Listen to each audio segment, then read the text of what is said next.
llena eres de gracia, el Señor es contigo. Bendita tú eres entre todas las mujeres y bendito es el fruto de tu vientre, Jesús. Santa María, Madre de Dios, Ruega por nosotros pecadores, ahora y en la hora de nuestra muerte. Amén. Como decíamos, estas lecturas nos enfocan, nos ayudan para combatir el pecado de la hipocresía. Hipocresía era lo que tenían los fariseos, sobre todo. El gran pecado de ellos era ese, que los llevó luego a matar a Jesús.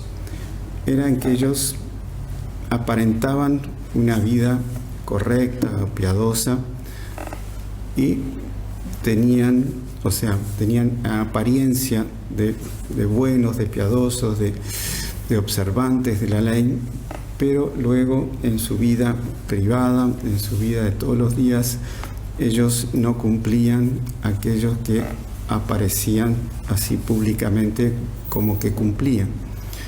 Entonces tenían una conducta aparente y otra conducta real en privado que se contradecía. Entonces, ese es propiamente el vicio de la hipocresía que Jesús en muchos pasajes del Evangelio apunta y los increpa por ese vicio. Las habla de sepulcros blanqueados, raza de víboras, coláis un mosquito y te tragas un camello, cosas así, que mostraba cómo también Jesús dice, hagan lo que los fariseos dicen, pero no hagan lo que los fariseos hacen. Entonces, en muchos pasajes Jesús, y seguramente a lo largo de la Cuaresma, vamos a ver esas increpaciones de Jesús ante ese pecado de hipocresía. Es un pecado que nosotros debemos también hacer el examen de conciencia, si también en algunos puntos de nuestra vida, en algunos momentos, también quisimos aparentar una cosa, pero que en realidad nosotros pensábamos otra. Y ese pecado de hipocresía, si es muchas veces practicado y que se va haciendo hábito y se va haciendo, una persona se va estancando en ese pecado, puede hasta llevar a un pecado de espíritu que es mucho más grave. Entonces vemos que también en la lectura del libro de Isaías,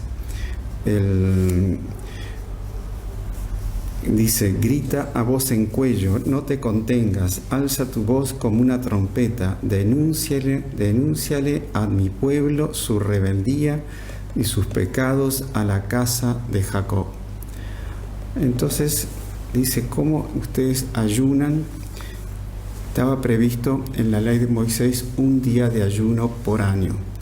Luego los fariseos fueron aumentando los días de ayuno.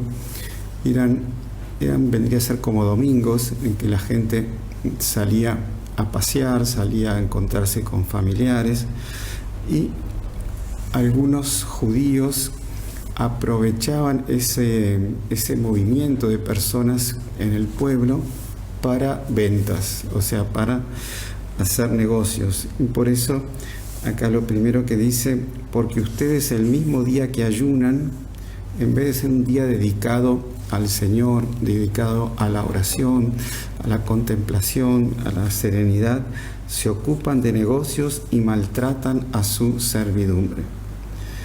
Ayunan para entregarse a pleitos y querellas y para golpear perversamente con el puño. O sea, es totalmente una cosa aparente que hacen, pero que lo principal de la vida de ellos, lo principal del corazón de ellos, estaban en el negocio, estaban en el egoísmo, estaban en el capricho. Y así el profeta Isaías sigue enumerando las faltas de los judíos. Entonces lo que él quiere, dice, este es el ayuno que yo amo, soltar las cadenas injustas, desatar los lazos del yugo, dejar en libertad a los oprimidos. O sea, un cambio de corazón, un cambio de mentalidad, tener un corazón contrito, humillado por los pecados y enseguida buscar el apostolado con el otro, con el prójimo. Y entonces dice, entonces despuntará tu luz como la aurora y tu llaga no tardará en cicatrizar. Y luego está el Salmo responsorial, que es uno de los salmos más bonitos del rey David, el Salmo 50, en que el rey David se llaman los salmos penitenciales del rey David, que luego de que el profeta Natán le apuntara el pecado de haber matado y de haber matado a uno de los mejores generales para quedarse con la mujer, con Betsabé, y él se había como que olvidado ese pecado, ya no le importaba más, y de pronto el profeta Natán le apunta ese pecado y ahí él reza esos salmos, compone esos salmos penitenciales que son un monte de dolor, pero también un monte de confianza en la misericordia de Dios.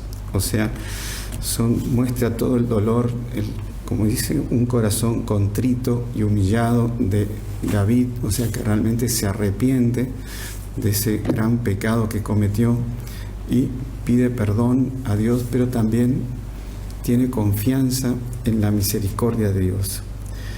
Dice, por eso al final dice, los sacrificios no te satisfacen. Si ofrezco un holocausto, no lo aceptas.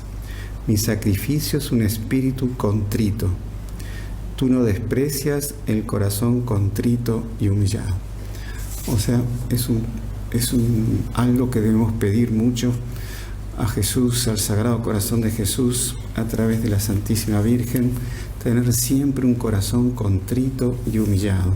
O sea, que ante Dios nosotros hemos pecado, nosotros somos nuestro pecado, todo lo que tenemos de bueno fue dado por Dios, y entonces tenemos que siempre ir a Jesús y a la Virgen con un corazón contrito y humillado, y lleno de amor y de confianza en la misericordia de la Virgen y la misericordia de Jesús.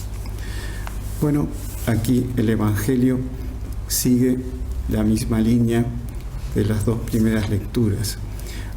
Los discípulos de San Juan Bautista acusan a los discípulos de Jesús de no ayunar. Si bien que los discípulos sabían que Jesús era el Cordero de Dios, porque San Juan Bautista lo había dicho, y a tal punto que 4 de esos discípulos pasaron a ser apóstoles, que eran San Pedro, San Andrés, hermanos, y San Juan y Santiago, que también eran hermanos y eran discípulos de San Juan Bautista, y ellos siguieron al Cordero porque San Juan Bautista lo había proclamado.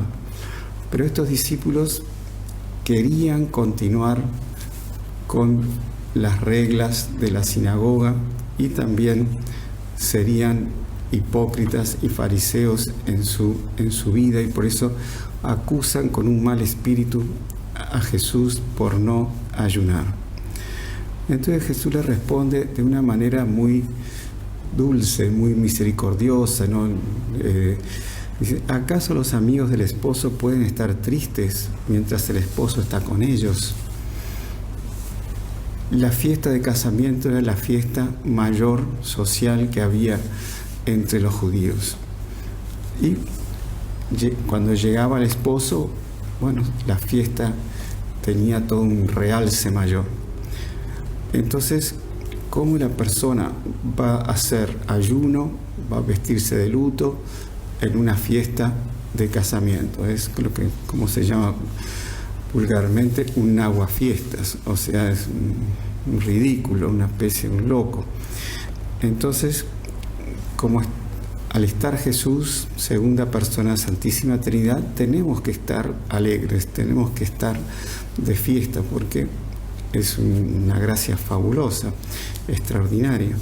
Entonces llegará el momento en que el esposo le será quitado, o sea que Jesús vuelva al cielo, y entonces ayunarán, entonces haremos penitencia.